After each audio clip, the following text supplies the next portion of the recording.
So welcome back to another video about the home construction process. So this video is going to be kind of a whole bunch of things all together. So in the home building process, there's a lot of little things that happen right after the concrete basement or the concrete foundation, slab, whatever is poured. We're out on a job site that has a basement poured.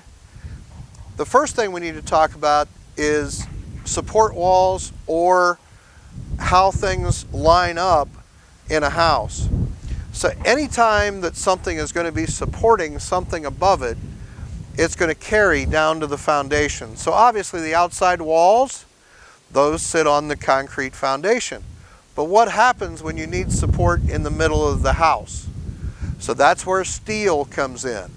Now we've all seen steel beams in the houses. This particular steel beam carries from concrete side to concrete side. But sometimes you have to have support where there's no concrete that's been poured. So if you look down into this basement, you have a steel beam that comes across and metal posts that come down to piers that were poured as part of the foundation. So what goes above that then is support walls. So also, while we're focused down there, I just wanted to point out that the undergrounds in a basement look the same as the undergrounds on a slab build that we talked about in a different video. The black pipe down here is the sewer lines, and they all come in and they set these underneath the concrete so that once that concrete's poured, all those sewer lines are under the slab in the basement.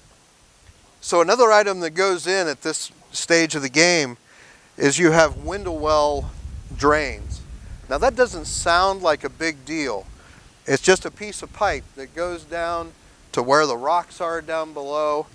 But if you've ever been in a house that doesn't have one of these, it rains, water comes in through the basement wall, and we definitely don't want that. Also at this time, utilities start coming up to the house itself.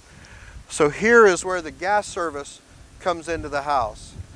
This line goes underground and it goes over, you can see where the yellow pipe is here.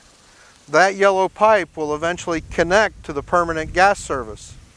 The sewer service also comes in. So here's a manhole, that's where the sewer connects in. That's going to go under the foundation and connect into all those undergrounds that we showed earlier. Also, water service is going to come into the house as well. There'll be a water tap in any subdivision, so the water, which is signified by blue, also goes into the house.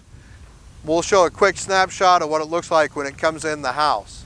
So certainly last but not least, the dumpster will start to come on site.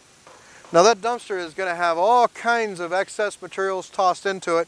Important to note, don't go dumpster diving in these things. You might catch a nail, something like that. Definitely don't go trying to dig things out of this dumpster.